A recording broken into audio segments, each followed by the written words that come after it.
ওখানে ঢুকলে কি ওই পার্টিসিপেন্টরা আসবে? হ্যাঁ, ওখান দিয়ে হ্যাঁ হ্যাঁ, ওখান দিয়ে ঢোকা যাচ্ছে। আচ্ছা, ঠিক আছে, থ্যাংক ইউ।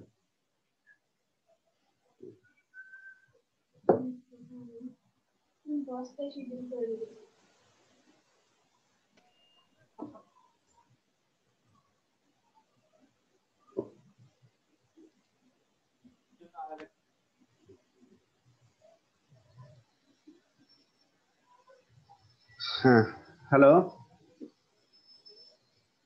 সবাই দেখতে পাচ্ছো? জি স্যার, দেখতে পাচ্ছি। আচ্ছা, আজকে একটু শুরুতে সমস্যা হয়েছিল, ওই একটু নেটওয়ার্কের সমস্যা ছিল, ওই জন্য ঢুকতে পারছিলাম না।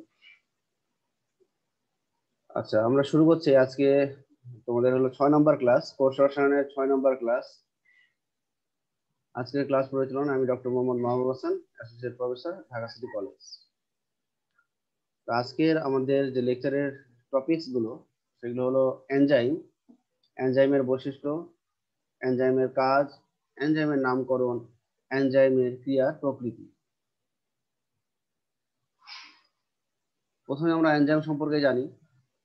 যেসব রাসায়নিক যৌগ, বিশেষ করে রাসায়নিক যৌগটা অবশ্যই প্রোটিন, বিভিন্ন জৈবিক বিক্রিয়ায় স্বল্প মাত্রায় অংশগ্রহণ করে বিক্রিয়ার হারকে ত্বরান্বিত করে এবং বিক্রিয়া শেষে নিজেরা শর্ত সাপেক্ষে অপরিবর্তিত থাকে, সেসব রাসায়নিক যৌগকে এনজাইম বলে।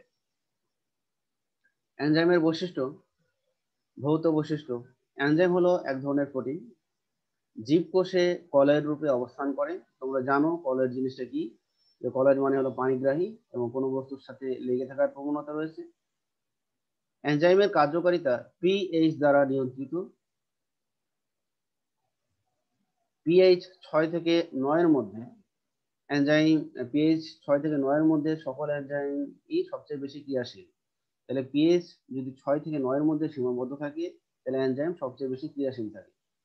6 মানে হলো অম্লীয়, 7, 7-এর নিচে থেকে 6 হলো অম্লীয়, আর 7-এর উপর থেকে 9 পর্যন্ত হলো ক্ষারীয়। তাহলে এনজাইমের পিএইচ ক্ষারীয় যদি হয়, হ্যাঁ, ক্ষারীয় পরিবেশে এনজাইম বেশি ক্রিয়াশীল হয় আর অম্লীয় পরিবেশে কম। এরা তাপপ্রবণ, অর্থাৎ তাপে বিনষ্ট হয়, স্বল্প মাত্রায় অংশগ্রহণ করে বিক্রিয়ার হারকে ত্বরান্বিত করে, নির্দিষ্ট এনজাইম নির্দিষ্ট বস্তুর উপর ক্রিয়া করে। এনজাইমের কার্যকারিতা এদের ত্রিমাত্রিক গঠন দ্বারা নিয়ন্ত্রিত হয়। এগুলো ছিল হলো এনজাইমের ভৌত বৈশিষ্ট্য। এবার আসবো রাসায়নিক বৈশিষ্ট্য। উচ্চ তাপ, অতিবেগুনি রশ্মি ইত্যাদির প্রভাবে কার্যকারিতা নষ্ট হয়।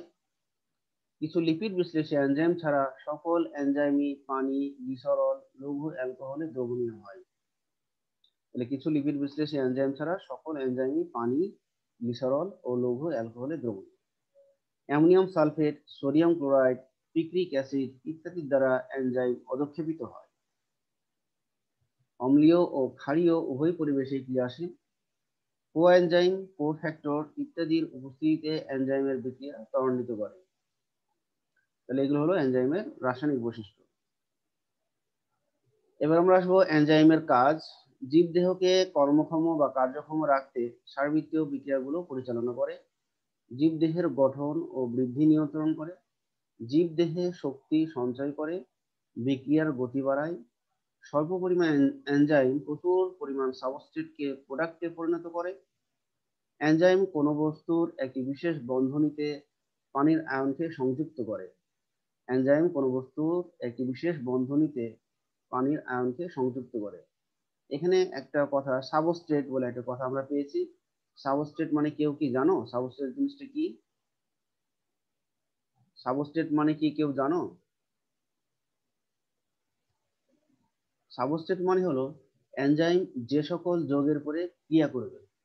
এনজাইম যে সকল যৌগের উপরে ক্রিয়া করবে তাকে আমরা বলবো সাবস্ট্রেট।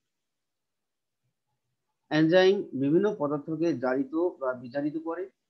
এনজাইম কোনো বস্তু থেকে একটি কার্যকরী মূলককে অপর একটি বস্তুতে স্থানান্তরিত করে। এনজাইম বস্তুর পরমাণুর পুনর্বিন্যাস ঘটিয়ে আইসোমার গঠন করে। এনজাইম বিক্রিয়ার মাধ্যমে বিভিন্ন বন্ধন দ্বারা দুটি ভিন্ন ধরনের বস্তুকে একত্রে সংযুক্ত করে বিভিন্ন জটিল যৌগকে সরল যৌগে পরিণত করে দেহের বিভিন্ন প্রয়োজনীয় রাসায়নিক দ্রব্য সংশ্লেষ বা তৈরি করে। এগুলো ছিল এনজাইমের কাজ। আমরা এবার আসবো নামকরণ। এনজাইমের নামকরণ কিভাবে হয়ে থাকে? এনজাইমের নামকরণ তিন ভাবে হয়ে থাকে। এক নম্বরটা হলো সাবস্ট্রেটের প্রকৃতি অনুসারে। এই যে আমরা এখানে লিখেছি নিচে, সাবস্ট্রেট মানে কি? এনজাইম যেসব পদার্থের উপরে কাজ করে তাকে সাবস্ট্রেট বলে। তাহলে এক নম্বরটা হলো সাবস্ট্রেটের প্রকৃতি অনুসারে। যে সাবস্ট্রেটের উপর এনজাইম কাজ করে তার নামের শেষে এজ যোগ করে এনজাইমের নামকরণ করা হয়। হ্যাঁ, যেমন এখানে সাবস্ট্রেট হলো লিপিড, আর লিপিডের নামের শেষে যদি এজ যোগ করে দিই তাহলে হবে লাইপেজ। এখানে লিপিডের লিপ, LIP লিপ, হ্যাঁ, ওর সাথে আমরা এজ যোগ করে দিয়েছি লাইপেজ। প্রোটিনের সাথে, হ্যাঁ, এখানে আমরা প্রোটিয়েজ, তারপর হলো সুক্রোজ প্লাস এস সুক্রেজ, এরকম। হ্যাঁ, এরকম আমরা আরো অনেকগুলো সাবস্ট্রেট বলতে পারি, যেমন ল্যাকটোজ। ল্যাকটোজ তাহলে এনজাইমের নামটা কি হবে? ল্যাকটোজ এনজাইমের নাম কি হবে? lactase, lactase. Cellulose, cellulase, cellulase. আচ্ছা, গ্লুকোজ, গ্লুকোজের সাথে গ্লুকেজ, গ্লুকোজের কি হবে বলো? গ্লুকোজ, গ্লুকোজের সাথে যদি এস যোগ করি কি হবে? গ্লুকোজ, না, গ্লুকোজের সাথে হবে না। কারণটা কি? গ্লুকোজ হলো মনোস্যাকারাইড, আর মনোস্যাকারাইডকে আমরা জানি যে এদেরকে আদ্র বিশ্লেষণ করলে আর কোনো ক্ষুদ্রতম সরল একক পাওয়া যায় না। এই জন্য গ্লুকোজ, ফ্রুক্টোজ, হ্যাঁ, এদেরকে ভাঙা যাবে না, এই জন্য এদের সাথে এস যোগ হবে না। ঠিক আছে? কিন্তু এই ডাইস্যাকারাইড, ট্রাইস্যাকারাইড বা এরকম যদি পলিস্যাকারাইড হয় তাহলে তাদের নামের শেষে এরকম এস যোগ করে এনজাইমের নামকরণ হতে পারে। তাহলে এবার আসবো 2 নম্বর, বিক্রিয়ার নাম অনুসারে। এনজাইম যে ধরনের বিক্রিয়াকে প্রভাবিত করে তার নাম অনুসারেও এনজাইমের নামকরণ করা হয়।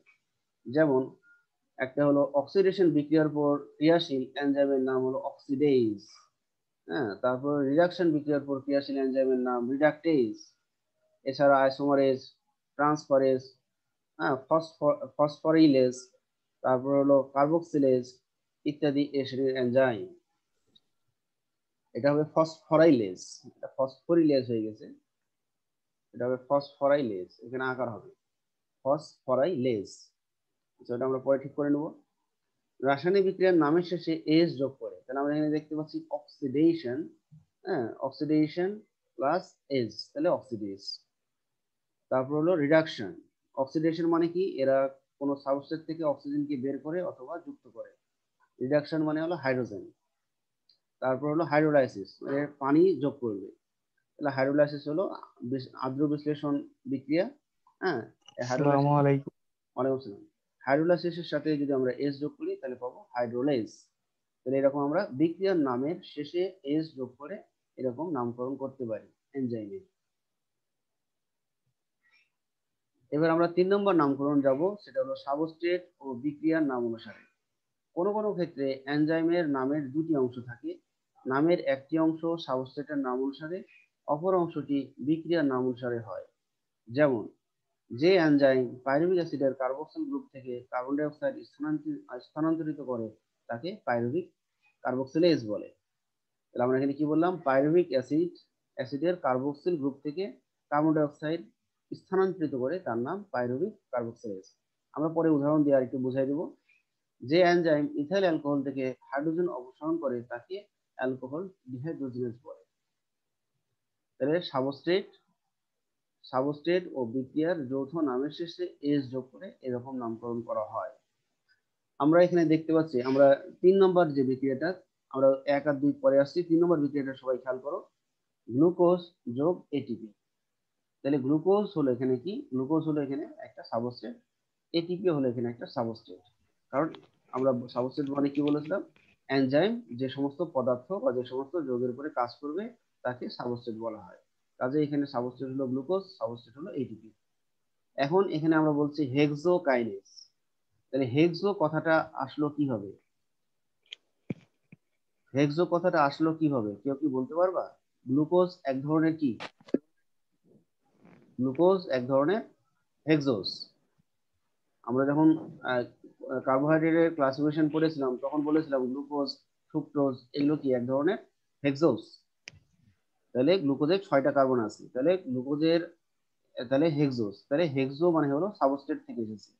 হেক্সো কথাটা সাবস্ট্রেট থেকে এসেছে। আচ্ছা, কাইনেজ, কাইনেজ কথাটা কি? কাইনেজ এই এনজাইমটা হলো এক ধরনের ফসফরাইলেজ এনজাইম।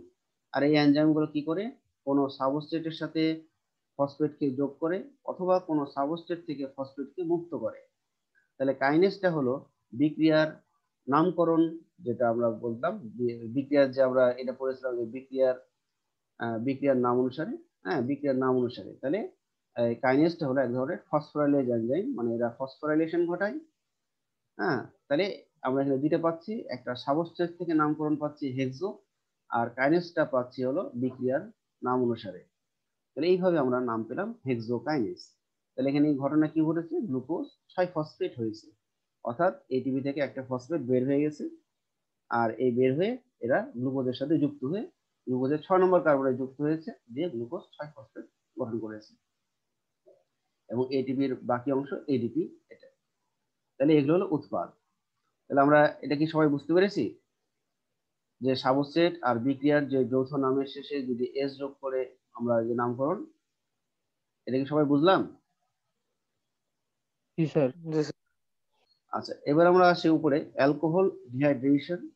হ্যাঁ, এর সাথে এস যোগ করে দিলে আমরা পেয়ে যাব, হ্যাঁ, তাহলে অ্যালকোহল ডিহাইড্রোজিনেস, অ্যালকোহল ডিহাইড্রোজিনেস। তারপর আমরা জি sir. Cytochrome oxidase plus S, cytochrome oxidase, nitrate reduction plus nitrate reductase. নিচে আমরা দেখতে পাচ্ছি দুইটা ইনফরমেশন, একটা হলো জাইমেজ, একটা হলো জাইমোজেন। জাইমেজ এনজাইম হলো সক্রিয় অবস্থায় নিঃসৃত এনজাইম, জাইমোজেন হলো নিষ্ক্রিয় অবস্থায় নিঃসৃত এনজাইম। আমাদের দেহ থেকে অনেক এরকম জাইমেজ বা জাইমোজেন টাইপ এনজাইম নিঃসৃত হয়। যেমন আমাদের পাকস্থলীতে যেমন পেপসিনোজেন, নাম শুনেছো এনজাইমের নাম পেপসিনোজেন? জি স্যার। তাহলে এই জি স্যার। পেপসিনোজেন যখন পাকস্থলী থেকে এই এনজাইমটা নিঃসৃত হয় তখন এটা কিন্তু নিষ্ক্রিয় অবস্থায় থাকে। পাকস্থলীতে থাকে হলো অ্যাসিড, হাইড্রোক্লোরিক অ্যাসিড। এই অ্যাসিড তখন পেপসিনোজেনকে সক্রিয় পেপসিনে পরিণত করে, তখন সেই এনজাইমটা কার্যকরী হয়। তাহলে প্রথম যখন নিঃসৃত হয়েছিল তখন কিন্তু সে আহ, নিষ্ক্রিয় ছিল পেপসিনোজেন, তাকে সক্রিয় করলো অ্যাসিড। আর আবার কিছু এনজাইম আছে সরাসরি নির্গত হওয়ার পর এরা কাজ করে, যেমন লাইপেজ, মল্টেজ, সুক্রেজ, এরা কিন্তু সক্রিয় অবস্থায় নির্গত হয়। হ্যাঁ, এদেরকে অ্যাক্টিভ করার জন্য কোনো সাহায্যের দরকার নেই। এই হলো জাইমেজ আর জাইমোজেন। এবার আমরা আসবো এনজাইমের প্রকৃতি। এনজাইমের প্রকৃতি এখানে আমরা দেখতে পাচ্ছি এটা হলো একটা এনজাইম। এনজাইমে আমরা এখানে দেখতে পাচ্ছি অ্যাক্টিভ সাইট, আর এখানে এ আর নিচে আছে বি। এ আর বি হলো সাবস্ট্রেট। তাহলে অ্যাক্টিভ সাইট জিনিসটা কি? এনজাইমে এরকম কতগুলো অ্যাক্টিভ সাইট থাকে। অ্যাক্টিভ সাইট কাকে বলে? এনজাইমের যে স্থানে সাবস্ট্রেট যুক্ত হয়। তাহলে আমরা এই এনজাইমে দেখতে পাচ্ছি দুইটা অ্যাক্টিভ সাইট আছে, উপরে একটা নিচে একটা। তাহলে উপরে একটা সাবস্ট্রেট যুক্ত হবে, নিচের অ্যাক্টিভ সাইটে আরেকটা সাবস্ট্রেট যুক্ত হবে। তাহলে এখানে এনজাইমের অ্যাক্টিভ সাইটে সাবস্ট্রেট গুলো যুক্ত হয়, আর যুক্ত হয়ে তৈরি করে কি একটা কমপ্লেক্স। সেই কমপ্লেক্সটার নাম হলো এনজাইম সাবস্ট্রেট কমপ্লেক্স, বা এনজাইম সাবস্ট্রেট যৌগ বলতে পারি। এই যে নিচে আমরা দেখাইছি এনজাইম সাবস্ট্রেট যৌগ। এনজাইমের কাজ কি? সে সাবস্ট্রেটের সাথে এনজাইম বিক্রিয়া করবে এবং বিক্রিয়া করে নতুন যৌগ গঠন করবে। হ্যাঁ, এখানে হলো সি নামে একটা নতুন যৌগ, এখানে ডি নামে একটা নতুন যৌগ গঠন করেছে। ঠিক আছে, তাহলে এই হলো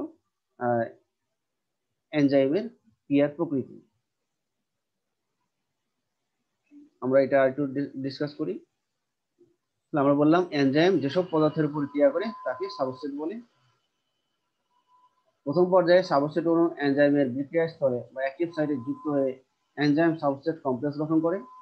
দ্বিতীয় পর্যায়ে এনজাইম সাবস্ট্রেট কমপ্লেক্স বিশ্লিষ্ট হয়ে রাসায়নিক বিক্রিয়ার মাধ্যমে নতুন পদার্থের সৃষ্টি করে এবং এনজাইম অপরিবর্তিত অবস্থায় থেকে যায়। তাহলে আমরা এখানে কিন্তু দেখছি এনজাইম কিন্তু অপরিবর্তিত অবস্থায় থেকে গেছে এবং পক্ষান্তরে নতুন সাবস্ট্রেটকে ভেঙে নতুন যৌগ গঠন করেছে। ধরে নাও এটা যদি আমরা এ কে ধরি গ্লুকোজ আর বি কে যদি আমরা ধরি ফ্রুক্টোজ, তাহলে এখানে তৈরি হবে নতুন পদার্থ সুক্রোজ আর ডি হলো পানি, এরকম ব্যাপারটা। আচ্ছা, তাহলে তোমরা কি এটা এই বিক্রিয়াটা বুঝতে পেরেছো, এনজাইমের ক্রিয়ার প্রকৃতি? জি স্যার। আচ্ছা, এবারে আরেকটু জিনিস খেয়াল করো, সেটাকে বলছি আমরা ইনডিউসড ফিট। কোনো কোনো ক্ষেত্রে এনজাইমের অ্যাক্টিভ সাইটে সাবস্ট্রেট সঠিকভাবে ফিট হয় না।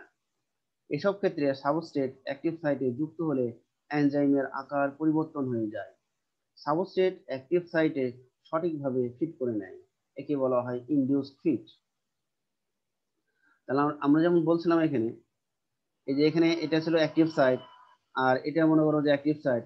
এখানে দেখা গেল যে সাবস্ট্রেট যদি দেখা যায় সাবস্ট্রেট মনে করো বড়, আর বড় হয়ে যাওয়ার কারণে কি হবে, এই যে অ্যাক্টিভ সাইট আছে এই অ্যাক্টিভ সাইটে ফিট হওয়ার কথা না। কিন্তু কিছু কিছু কিছু এনজাইম আছে, এই এনজাইম গুলো কি করবে, এই তার যে অ্যাক্টিভ সাইট আছে এই অ্যাক্টিভ সাইটকে কিছুটা পরিবর্তন করে নেয়, করে সাবস্ট্রেটকে গ্রহণ করে নেয়। এই ধরনের ঘটনাকে বলবো ইনডিউস ফিট। তো অনেক সময় দেখা যায় যে আমরা জানি যে এই এনজাইমের যে আমরা যেটা বললাম যে এনজাইমের যে এই সাবস্ট্রেট কমপ্লেক্স যৌগ গঠন করে এনজাইম এবং নতুন প্রোডাক্ট তৈরি করে, এই যে এই মেথডটা হলো এমিল ফিশার দিয়েছেন এবং এই সাবস্ট্রেট এবং এনজাইমকে এটাকে লক এন্ড কির সাথে তুলনা করেছেন। লক এন্ড কির সাথে তুলনা করা হয়েছে। যেমন হলো অ্যাক্টিভ সাইট, এনজাইমের অ্যাক্টিভ সাইট এটা হবে লক আর সাবস্ট্রেটটা হলো কি। কিন্তু অনেক সময় দেখা যায় ইনডিউসড ফিটের কারণে, ইনডিউসড যে ফিট কথাটা বললাম, এই ইনডিউসড ফিটের কারণে এই এমিল ফিশারের লক এন্ড কি মতবাদটা অনেক সময় পরিত্যাজ্য হয়। তোমরা কি ইনডিউসড ফিট কথাটা কি বুঝলা না বুঝলা না? ইনডিউসড ফিট কথাটা কি বুঝেছো? স্যার একটু আবার বলেন। আরেকবার বলবো? আচ্ছা, আবার বলছি। ইনডিউসড ফিট হলো, এটা হলো একটা এনজাইম, এনজাইমের এটা হলো অ্যাক্টিভ সাইট, এটাও অ্যাক্টিভ সাইট। ধরে নাও এটা এ আর এটা বি। এখন মনে করো এই সাবস্ট্রেট যেগুলো আছে সেগুলো অ্যাক্টিভ সাইটে প্রবেশ করার মতো যে কাঠামো থাকা দরকার তার চেয়ে বড় হয়ে যায়। মানে সাবস্ট্রেট কাঠামো হলো বড়, যেটা সাধারণভাবে এনজাইমের অ্যাক্টিভ সাইটে ফিট হতে পারে না। কিন্তু ইনডিউসড মতবাদের কারণে কি হয়, এনজাইম তার অ্যাক্টিভ সাইটে সামান্য পরিবর্তন করে, হ্যাঁ পরিবর্তন করে, তখন কি হয় যে সাবস্ট্রেটকে গ্রহণ করে নেয়। হ্যাঁ, এই ধরনের মতবাদকে আমরা বলবো ইনডিউসড ফিট। কিন্তু আমরা সাধারণত জানি লক এন্ড কি, আমরা সাধারণত যদি তালা চাবির কথা চিন্তা করি, যদি তালার তালার চেয়ে যদি আমরা চাবি বড় করে ফেলি, অনেক সময় দেখা গেল যে সে চাবিটা তালার মধ্যে ঢুকবে না। হ্যাঁ, তাই বলে কি তালা তোমার সে চাবিটাকে নেওয়ার জন্য অটোমেটিক তার ছিদ্রটাকে বড় করে ফেলবে? কখনোই না। এই জন্য অনেক সময় দেখা যাচ্ছে এমিল ফিশারের যে লক এন্ড কি যে মেথড আছে, সেই লক এন্ড কি মেথড কার জন্য পরিত্যাজ্য? এই ইনডিউস ফিটের কারণে পরিত্যাজ্য হয়। আচ্ছা, যে কোনো রাসায়নিক বিক্রিয়ার সময় বিক্রিয়ায় অংশগ্রহণকারী বস্তুর অণুগুলির ভিতর এক ধরনের সংঘর্ষ ঘটে। প্রতি একক সময়ে অণুগুলির সংঘর্ষের সংখ্যা যত বেশি হয় বিক্রিয়ার হার তত বেড়ে যায়। অণুগুলির সংঘর্ষ ঘটানোর জন্য যে শক্তির প্রয়োজন হয় তাকে কার্যকরী শক্তি বলে বা এনার্জি অফ অ্যাক্টিভেশন বলে। এনজাইমের উপস্থিতি প্রয়োজনীয় শক্তির পরিমাণ কমিয়ে দেয়। অর্থাৎ এনজাইমের অনুপস্থিতিতে এক নির্দিষ্ট পরিমাণ কার্যকরী শক্তিতে যতগুলো অণু সংঘর্ষ ঘটে, এনজাইমের উপস্থিতিতে এবং সমপরিমাণ কার্যকরী শক্তিতে তার চেয়ে বেশি সংখ্যক অণুর সংঘর্ষ ঘটে, ফলে রাসায়নিক শক্তির হার বেড়ে যায়। অর্থাৎ সহজ ভাষায় হলো এনজাইম এবং দেখা হলো যে তোমার হলো সাবস্ট্রেট, এরা যখন আলাদা থাকে তখন কি হয় যে এদের হলো যে কার্যকরী শক্তি কিন্তু কি হয়, আমরা এখানে যে কার্যকরী শক্তিটা বললাম সেটা হলো কি, যে এনজাইমের উপস্থিতি প্রয়োজনীয় শক্তির পরিমাণ কমিয়ে দেয়। অর্থাৎ এনজাইমের অনুপস্থিতিতে এক নির্দিষ্ট পরিমাণ কার্যকর শক্তিতে যতগুলো অণু সংঘর্ষ ঘটে, এনজাইমের উপস্থিতিতে এবং সমপরিমাণ কার্যকরী শক্তিতে তার চেয়ে বেশি সংখ্যক অণুর সংঘর্ষ ঘটে। কারণ সাবস্ট্রেট যখন এনজাইমের সাহচর্য পায় তখন সাবস্ট্রেট একই পরিমাণ কার্যকরী শক্তিতে দেখা যাচ্ছে এনজাইমের সহযোগিতায় আরো বেশি অণুর সাথে রাসায়নিক বিক্রিয়ায় অংশগ্রহণ করবে, এই জন্য তখন রাসায়নিক শক্তির হার বেড়ে যাবে। অ্যাক্টিভ সাইটের সংজ্ঞাটা এরকম আমি বলেছি, এনজাইমের গায়ে যে নির্দিষ্ট স্থানে সাবস্ট্রেট সংযুক্ত হয় সেই নির্দিষ্ট স্থানকে অ্যাক্টিভ সাইট বলে। আমরা এবার আসবো ইনহিবিটর, অ্যালোস্টেরিক এনজাইম, ইফেক্টর। এই জিনিসগুলো কি, কিছু কিছু এনজাইম আছে যাদের একাধিক সাব ইউনিট থাকে, এদের আকৃতি ও কাজ সহজেই পরিবর্তনশীল হতে পারে, এই ধরনের এনজাইমকে অ্যালোস্টেরিক এনজাইম বলে। তাহলে এমন কিছু এনজাইম আছে যাদের একাধিক সাব ইউনিট থাকে, আর একাধিক সাব ইউনিট থাকার কারণে এদের আকৃতি এবং কাজ সহজেই পরিবর্তনশীল হতে পারে, এই ধরনের এনজাইমকে অ্যালোস্টেরিক এনজাইম বলে। অ্যালোস্টেরিক এনজাইমের কার্যকারিতা নিয়ন্ত্রণকারীকে ইফেক্টর বলে। এরা এনজাইমের অ্যাক্টিভ সাইট ছাড়াও অ্যালোস্টেরিক সাইটে যুক্ত হয়ে অ্যাক্টিভেটর বা ইনহিবিটর হিসেবে কাজ করে। আবার কিছু কিছু পদার্থ এনজাইমের কাজে বাধা দান করে, এদের ইনহিবিটর বলে। এরা অ্যাক্টিভ সাইটে যুক্ত থাকায় সাবস্ট্রেট এনজাইমে যুক্ত হতে পারে না। তাহলে আমি আবার ওই এখানে যাই। সবাই এই গঠনটা দেখো, যেমন এই যে আমরা একটু আগে বলেছিলাম ইনডিউসড ফিট, ইনডিউসড ফিট, ঠিক আছে।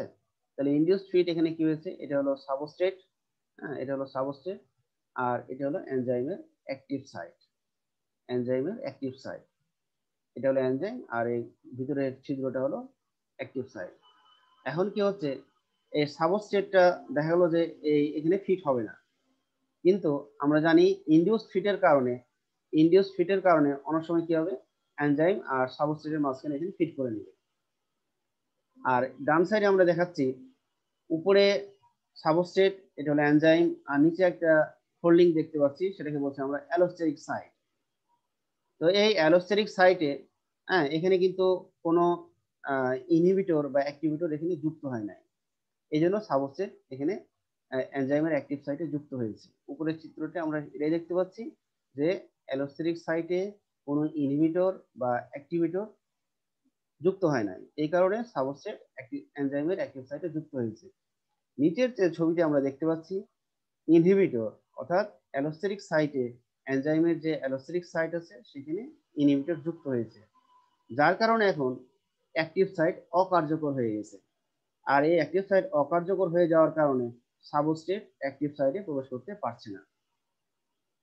তাহলে আমরা এখানে যেটা বললাম যে কিছু কিছু পদার্থ এনজাইমের কাজে বাধা দান করে, এদের ইনহিবিটর বলে।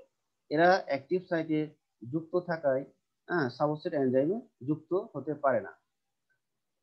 ইনহিবিটর গুলো আমরা এখানে দেখাচ্ছি অ্যালোস্টেরিক সাইটে যুক্ত আছে, আবার ইনহিবিটর অ্যাক্টিভ সাইটেও যুক্ত থাকতে পারে, কারণ একটা এনজাইমে এক বা একাধিক অ্যাক্টিভ সাইট থাকতে পারে, ঠিক আছে। তাহলে কোনো অ্যাক্টিভ সাইটেও ইনহিবিটর যুক্ত হলে, এনজাইম যদি অ্যাক্টিভ সাইটেও যুক্ত হয় বা অ্যালোস্টেরিক সাইটেও যুক্ত হয়, সেক্ষেত্রেও কিন্তু ওই সাবস্ট্রেট অ্যাক্টিভ সাইটে যুক্ত হতে পারবে না। ইনহিবিটরটা হলো বাধাদানকারী, ইনহিবিটরটা হলো বাধাদানকারী। তাহলে আমরা অ্যাক্টিভ সাইট, তারপর হলো ইনহিবিটর, সাবস্ট্রেট, এসবের মানে আমরা বুঝতে পারলাম। আমি আবার বলছি, অ্যাক্টিভ সাইট মানে কাকে বলতেছি আমরা, এনজাইমের যে স্থানে সাবস্ট্রেট যুক্ত হয় তাকে আমরা কি বলবো, অ্যাক্টিভ সাইট। আমি আবার বলছি, এনজাইমের এনজাইমের এখানে আমরা যদি দেখি এনজাইমের যে স্থানে সাবস্ট্রেট যুক্ত হয় তাকে বলবো অ্যাক্টিভ সাইট। আবার যদি আমরা সাবস্ট্রেট কাকে বলি, তাহলে এনজাইম যে সমস্ত যৌগ বা যে সমস্ত পদার্থের উপরে ক্রিয়া করবে তাকে বলা হবে সাবস্ট্রেট। যেমন এখানে এআরবি, এই এআরবি হলো সাবস্ট্রেট, কারণ এআরবি এনজাইমের অ্যাক্টিভ সাইটে যুক্ত হবে। তাহলে সাবস্ট্রেট হলো এনজাইম যে সমস্ত যৌগ বা পদার্থের উপরে কাজ করবে তাকে বলা হবে সাবস্ট্রেট। আর ইনহিবিটরটা হলো কি, ইনহিবিটরটা হলো যে এরা হলো এনজাইমের কার্যকারিতাকে বাধা দান করে। ইনহিবিটর অ্যাক্টিভ সাইটেও যুক্ত হতে পারে, আবার অ্যালোস্টেরিক সাইটেও যুক্ত হতে পারে। যেখানেই যুক্ত হোক, অ্যাক্টিভ সাইটে সাবস্ট্রেট আর বসতে পারবে না। আর আমরা আরেকটা কথা বললাম যে ইনডিউস ফিট হলো কি, অনেক সময় দেখা যায় যে এনজাইমের অ্যাক্টিভ সাইট থেকে সাবস্ট্রেট বড় বা ছোট হতে পারে। এই বড় বা ছোট হয়ে যাওয়ার কারণে অ্যাক্টিভ সাইটে সাবস্ট্রেট ঠিকভাবে বসতে পারে না, যার কারণে এনজাইমের অ্যাক্টিভ সাইট তার অবস্থার পরিবর্তন করে সেই সাবস্ট্রেটকে গ্রহণ করে নেয়, এটাকে আমরা বলবো ইনডিউসড ফিট। আর আরেকটা কথা বললাম আমরা অ্যালোস্টেরিক এনজাইম কাকে বলে। কিছু কিছু এনজাইম আছে যাদের একাধিক সাব ইউনিট থাকে, এদের আকৃতি ও কাজ সহজেই পরিবর্তনশীল হতে পারে, এই ধরনের এনজাইমকে অ্যালোস্টেরিক এনজাইম বলে। ওকে, তাহলে আমরা এই যে বিভিন্ন ধরনের টার্ম, এই টার্মগুলোকে সবাই বুঝলাম? জি স্যার।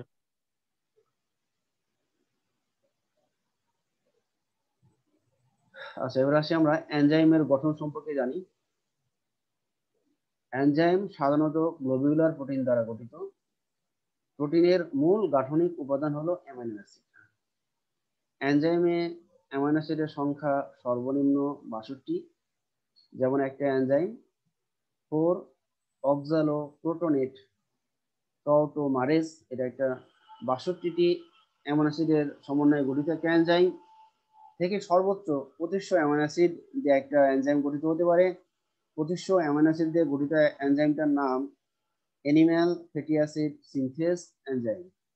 হ্যাঁ, তাহলে সর্বনিম্ন 62টা অ্যামাইনো অ্যাসিড দিয়েও এনজাইম তৈরি হতে পারে, আবার সর্বোচ্চ 2500 অ্যামাইনো অ্যাসিড দিয়ে তৈরি হতে পারে একটা এনজাইম। আচ্ছা, এখন আমরা আরো কিছু বিষয়বস্তু জানবো, আরো কয়েকটা টার্ম জানবো। এটা হলো প্রস্থেটিক গ্রুপ, কোফ্যাক্টর, কোএনজাইম। এই জিনিসগুলো কি? তাহলে প্রথমে আমরা আসি প্রস্থেটিক গ্রুপ কাকে বলে। তাহলে প্রস্থেটিক গ্রুপটা আমরা এখানে দেখেছি কনজুগেটেড প্রোটিন। কনজুগেটেড প্রোটিনের দুইটা অংশ, একটা হলো প্রোটিন অংশ আর একটা হলো নন প্রোটিন অংশ। তাহলে কনজুগেটেড প্রোটিন এখানে কাকে বলছি? প্রোটিন ও নন প্রোটিনের, প্রোটিন এবং নন প্রোটিন মিলে যৌগ গঠন করে, তাকে বলবো কনজুগেটেড প্রোটিন। আমরা প্রথমে বলেছি প্রস্থেটিক গ্রুপ কাকে বলে। তাহলে কনজুগেটেড প্রোটিনের নন প্রোটিন অংশকে প্রস্থেটিক গ্রুপ বলা হয়। আমি আবার বলছি, কনজুগেটেড প্রোটিনের নন প্রোটিন অংশকে প্রস্থেটিক গ্রুপ বলা হয়। এখন প্রস্থেটিক গ্রুপ কাকে বলবো? তাহলে সবাই কি বুঝতে পেরেছো প্রস্থেটিক গ্রুপ কাকে বলে? প্রস্থেটিক গ্রুপ কাকে বলে সবাই বুঝতে পেরেছো? জি স্যার। জি স্যার। আচ্ছা, এবার নিচে একটু খেয়াল করো, এই প্রস্থেটিক গ্রুপ যদি কোনো জৈব রাসায়নিক পদার্থ দ্বারা গঠিত হয় তখন তাকে আমরা বলবো কোএনজাইম। তাহলে প্রস্থেটিক গ্রুপ কোনো জৈব রাসায়নিক পদার্থ দ্বারা গঠিত হলে তাকে কোএনজাইম বলা হয়। ওকে, যেমন একটা কোএনজাইমের নাম তোমাদের বলে দিই, এনএডি। এনএডি হলো একটা কোএনজাইম, এফএডি হলো একটা কোএনজাইম। ঠিক আছে, তাহলে প্রস্থেটিক গ্রুপ যদি কোনো জৈব রাসায়নিক পদার্থ দ্বারা গঠিত হয় তখন তাকে আমরা বলবো কোএনজাইম। তাহলে আমরা ভালো করে যদি বলি, কনজুগেটেড প্রোটিনের প্রস্থেটিক গ্রুপটি কোনো জৈব রাসায়নিক পদার্থ দ্বারা গঠিত হলে তাকে কোএনজাইম বলে, যেমন এনএডি। এবার আসবো কোফ্যাক্টর কাকে বলে। কনজুগেটেড প্রোটিনের প্রস্থেটিক গ্রুপ যদি কোনো ধাতুর আয়ন, কোনো ধাতুর আয়ন মেটাল হলে তাকে আমরা বলবো কোফ্যাক্টর। অর্থাৎ প্রস্থেটিক গ্রুপ যদি মেটাল হয়, মেটাল দ্বারা গঠিত হয়, তাহলে সেটাকে আমরা বলবো কোফ্যাক্টর। তাহলে আমি আবার বলছি, কোফ্যাক্টর কাকে বলে? কনজুগেটেড প্রোটিনের প্রস্থেটিক গ্রুপ কোনো ধাতুর আয়ন মেটাল দ্বারা গঠিত হলে তাকে বলবো কোফ্যাক্টর। তাহলে কোফ্যাক্টরের একটা উদাহরণ আমি বলি, সেলোপ্লাজমিন। সেলোপ্লাজমিন, তাহলে সেলোপ্লাজমিন হলো একটা কোফ্যাক্টর। তো কোফ্যাক্টরের পূর্বের নাম কিন্তু অ্যাক্টিভেটর ছিল। কোফ্যাক্টর কিন্তু রিসেন্ট নাম, কিন্তু কোফ্যাক্টরকে পূর্বে অ্যাক্টিভেটর হিসেবে ডাকা হতো। কোফ্যাক্টরের আগের নাম অ্যাক্টিভেটর। আচ্ছা, এবার আমরা আরেকটা টার্ম এখানে শিখবো, অ্যাপো এনজাইম। অ্যাপো এনজাইম কাকে বলে? কনজুগেটেড প্রোটিনের প্রোটিন অংশকে অ্যাপো এনজাইম বলা হয়। কনজুগেটেড প্রোটিনের প্রোটিন অংশকে অ্যাপো এনজাইম বলা হয়। তাহলে আমাদের এখানে prosthetic group, cofactor, coenzyme, apo enzyme, এগুলো সম্পর্কে আমাদের সংজ্ঞাগুলো ক্লিয়ার হলো? জি স্যার। আচ্ছা, কেউ একজন বলো তো কোফ্যাক্টর কাকে বলে? কনজুগেটেড প্রোটিনের প্রস্থেটিক গ্রুপের কোনো ধাতুর আয়ন যদি মেটাল হয় তখন তাকে কোফ্যাক্টর বলে। আচ্ছা, গুড। তাহলে কোফ্যাক্টরের সংজ্ঞা এই উদাহরণ আমি একটা বললাম কি সেলোপ্লাজমিন, আর কোএনজাইমের উদাহরণ বললাম কি এনএডি, এফআইডি, এগুলো হলো কোএনজাইম। তাহলে এই ছিল হলো প্রস্তুতি গ্রুপ, কোএনজাইম, কোফ্যাক্টর, অ্যাপোএনজাইম ইত্যাদি হলো বিভিন্ন ধরনের টার্ম। এবার আমরা আসবো কিছু এক্সটেনশন, যেমন আমরা এখানে এগুলো হলো কোএনজাইম হিসেবে ভূমিকা পালন করে। যেমন এফএডি, এফএডির পুরো নাম কি? Flavin adenine dinucleotide.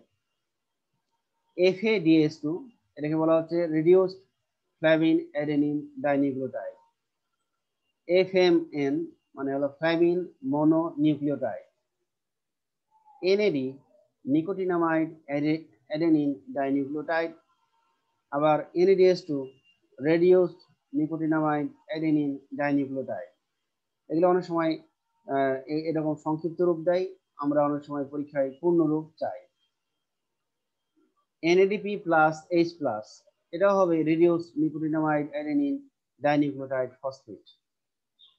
হ্যাঁ, আমরা এটা NADH2 এভাবে দেখতে পারি, আবার এখানে আমরা এখানে ফসফেট নাই আর এই জায়গায় ফসফেটটা আছে। কো এ মানে হলো কোএনজাইম এ, এটিপি হলো অ্যাডিনোসিন ট্রাইফসফেট, NADP হলো নিকোটিনামাইড অ্যাডেনিন ডাইনিউক্লিওটাইড ফসফেট।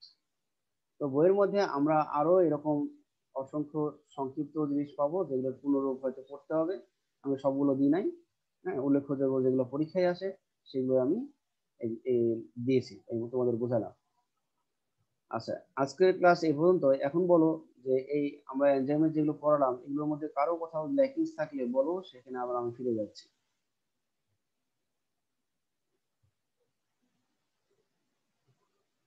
বলো একটু একটু তাড়াতাড়ি বলো, সময় তো আমাদের সংক্ষিপ্ত থাকে।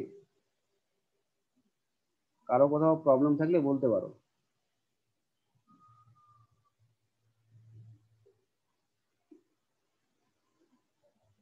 আচ্ছা, সাবস্ট্রেট কাকে বলে? কেউ একজন বলো তো, সাবস্ট্রেট কাকে বলে?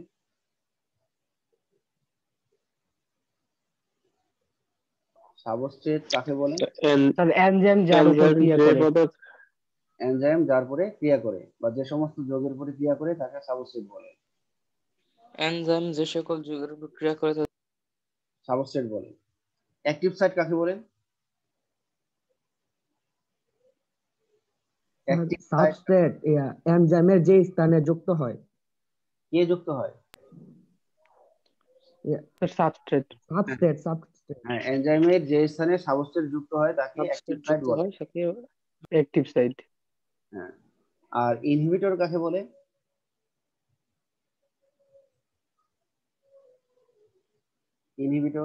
ইনহিবিটর মানে বাধাদানকারী।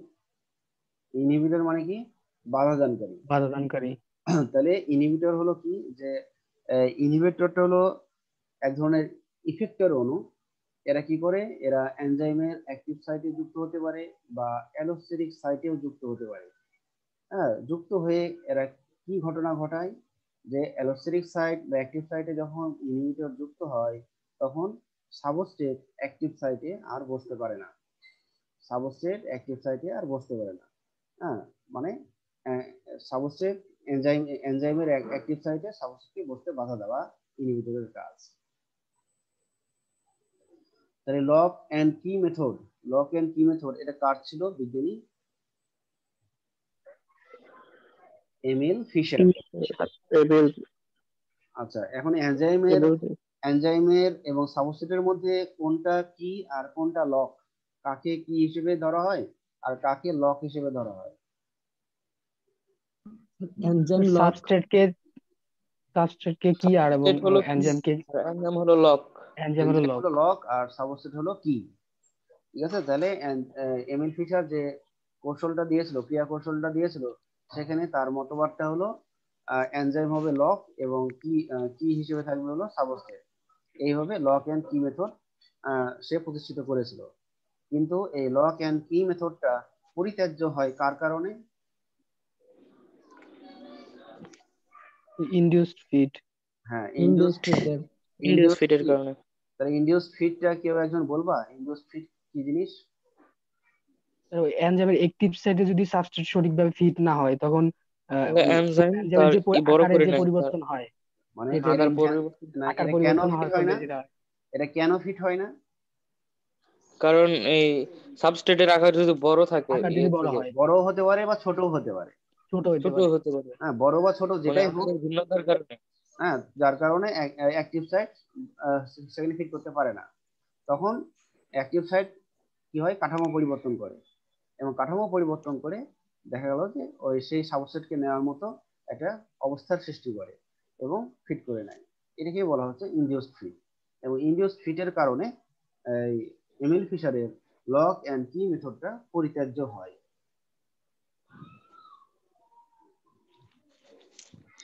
আচ্ছা, কার্যকরী শক্তি কাকে বলে? ডিঅক্সিরাইবোজ আরেকটি কার্যকরী শক্তি কাকে বলে? কার্যকরী শক্তি হলো যে কোনো রাসায়নিক বিক্রিয়া ঘটানোর জন্য অতিরিক্ত শক্তির প্রয়োজন হয়। যেমন এখানে রাসায়নিক বিক্রিয়া ঘটাচ্ছে কি, এনজাইম আর হলো সাবস্ট্রেট। হ্যাঁ, তাহলে দুজনেরই কিছুটা অতিরিক্ত শক্তির প্রয়োজন হয়। আর এই অতিরিক্ত শক্তিকে আমরা বলবো কার্যকরী শক্তি। তাহলে এনজাইম এবং সাবস্ট্রেট যখন একাকী থাকে তখন তাদের কার্যকরী শক্তি কম থাকে। ঠিক আছে, এনজাইম এবং সাবস্ট্রেট যখন আলাদা থাকে তখন তাদের প্রত্যেকেরই কার্যকরী শক্তি কম থাকে। আবার যখন এনজাইমের সাথে যখন সাবস্ট্রেট যুক্ত হয়ে যায় তখন দেখা গেল এই কম কার্যকরী শক্তি সম্পন্ন সাবস্ট্রেট গুলো তখন কি হবে, এনজাইমের সাথে মিলে একটা এনজাইম সাবস্ট্রেট যৌগ গঠন করে, এবং যার ফলে কার্যকরী শক্তি কম কার্যকরী শক্তিতেও তখন এই সাবস্ট্রেটের যে অণুগুলো আছে সেগুলো রাসায়নিক বিক্রিয়া ঘটাতে সমর্থ হয়। কারণ যখন আলাদা থাকে তখন কিন্তু কম কার্যকরী শক্তি থাকে, কিন্তু যখন একসাথে মিলিত হয়ে যায় তখন দেখা গেলো যে কম কার্যকরী শক্তি থাকার পরেও তারা কি করছে, তারা রাসায়নিক অণুগুলো মানে সাবস্ট্রেটের যে অণুগুলো আছে সেগুলো রাসায়নিক বিক্রিয়া ঘটাতে সক্ষম হয়।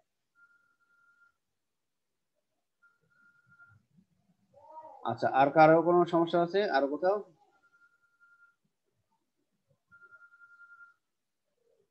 আরো কারো কোথাও সমস্যা আছে?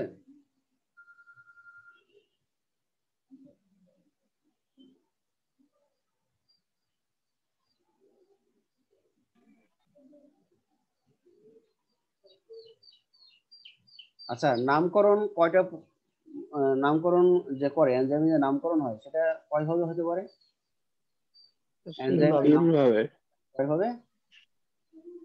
তিনভাবে। তিনভাবে। নামগুলো বলো তো কি? তার সাবস্ট্রেটের ধরন অনুসারে, সাবস্ট্রেটের বিক্রিয়ার প্রকৃতি ধরন অনুসারে। অনুসারে, আর সাবস্ট্রেট বিক্রিয়ার মিলিত অনুসারে, বৈশিষ্ট্য সাবস্ট্রেট অনুসারে। বিক্রিয়া মিলিত বৈশিষ্ট্য অনুসারে। হ্যাঁ, একটা হলো বিক্রিয়ার নাম অনুসারে, আর আরেকটা হলো সাবস্ট্রেট সাবস্ট্রেটের ধরন অনুসারে। না, একটা হলো সাবস্ট্রেটের ধরন বা প্রকৃতি অনুসারে, আরেকটা হলো বিক্রিয়ার নাম অনুসারে, আরেকটা হলো সাবস্ট্রেট ও বিক্রিয়ার নাম অনুসারে। মিলিত বৈশিষ্ট্য। হ্যাঁ, মিলিত বৈশিষ্ট্য হতে পারে। তাহলে আমি যে তিনটা উদাহরণ দিয়েছি এই তিনটা উদাহরণ বাদে একটা করে উদাহরণ বলো দেখি, যেমন সাবস্ট্রেটের প্রকৃতি অনুসারে এখানে নাই এমন একটা উদাহরণ বলো। স্যার,